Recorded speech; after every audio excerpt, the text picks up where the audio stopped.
Well, today I'm going to do a little tutorial on updating my taillights on my 99 F-350 Super Duty. I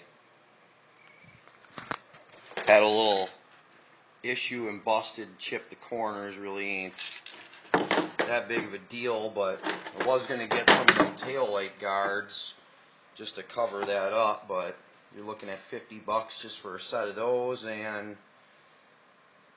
yeah, I'm really not in the to get pulled over by the cops doing that. So I picked up a set of 2008 to current taillights, $48, free shipping. So I thought I'd give that a shot.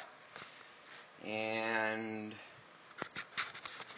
I did some internet research on putting these lights in the truck.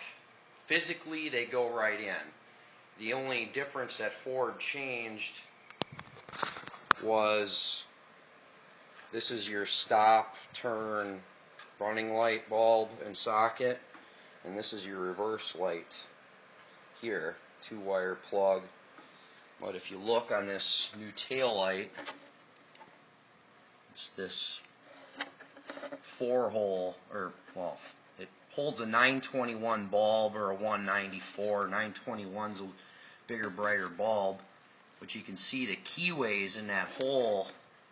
You got 3 littler ones and 1 big one. Ford uses like a 90-degree socket, and then they have a plug on it that isn't the same as this. So you go and you buy them sockets from Ford. You can get them aftermarket. They're not just going to plug. It's not going to be plug and play. So I did a bunch of internet research, and the plug to fit in here, they really don't make, you know, one of these old school side marker lights that Chrysler, Ford, Chevy used for all the years. Don't have this odd keyed positions on it. So what you do is I went and picked up these from the local Napa parts store. Part number is 787115. Kind of hard to read, but I bought 2 of them, and I noticed right away when I got home, this one has a better sealing surface around it when you compare it to this one. So I'm going to have to get a different one of these, because when you put it in that hole and twist it, some of the keyways are still exposed. Now, other videos of this installation, you just see, oh, just take a razor blade and yada yada yada. They don't really show. What you have to end up doing is you got your 4 keyways on this plug, which are as big as this big one on here. So what you want to do is take your single edge razor blade and go like this and chop that keyway, nibble off a little off each side.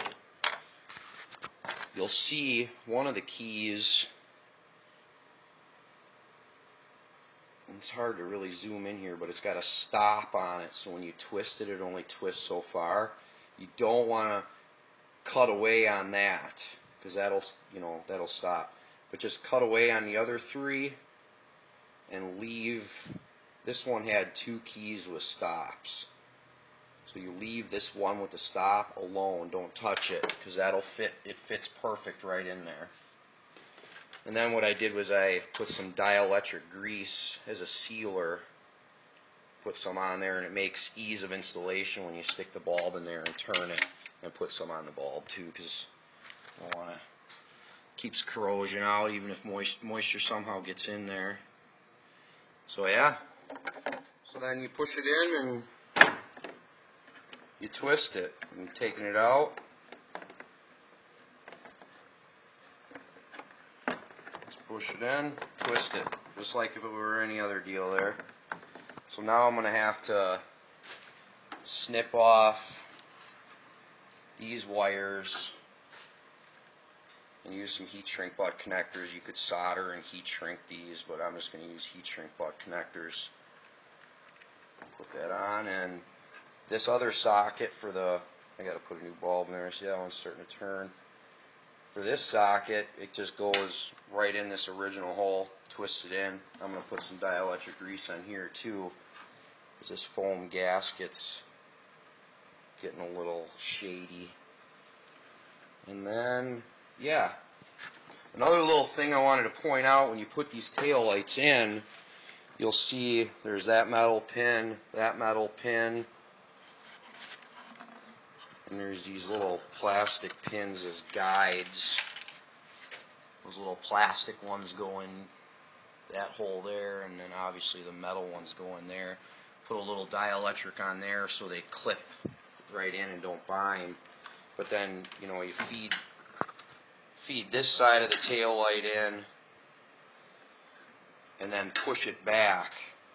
And a lot of guys noticed there was an air gap up here with the tail light. You know, it doesn't fit perfectly. So what I like to do is take my little whizzy wheel deal here,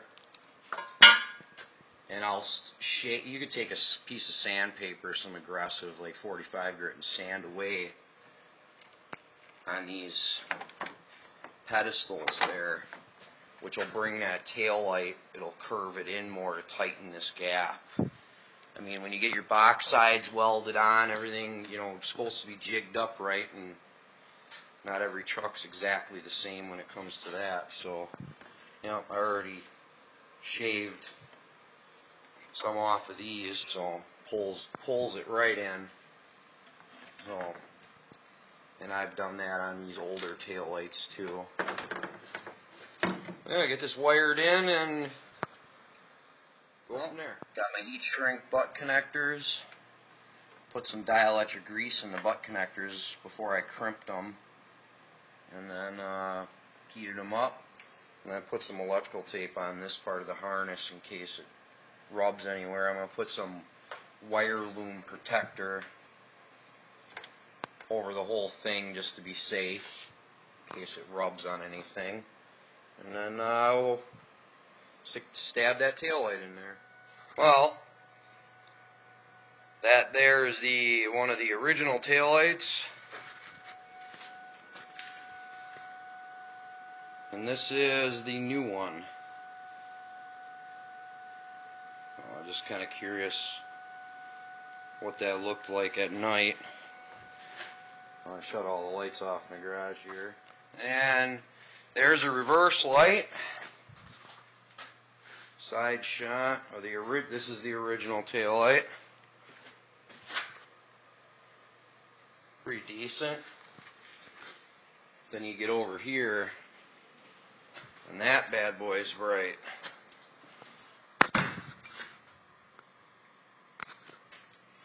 But you can kind of see on my wall here, that's the new light.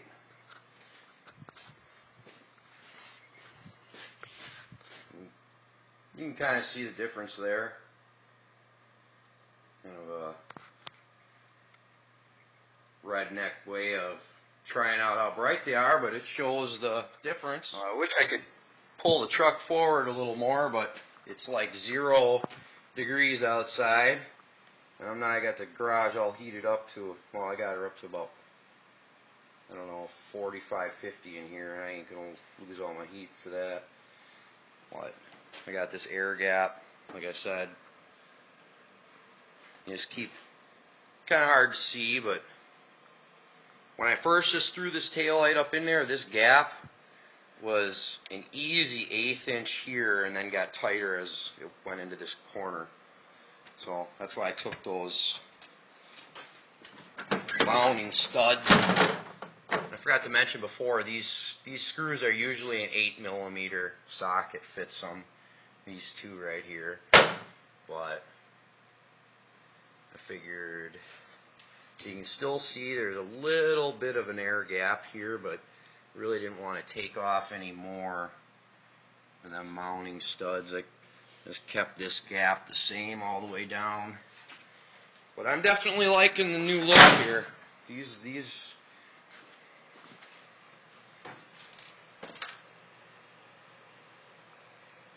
do just give it a new kind of look.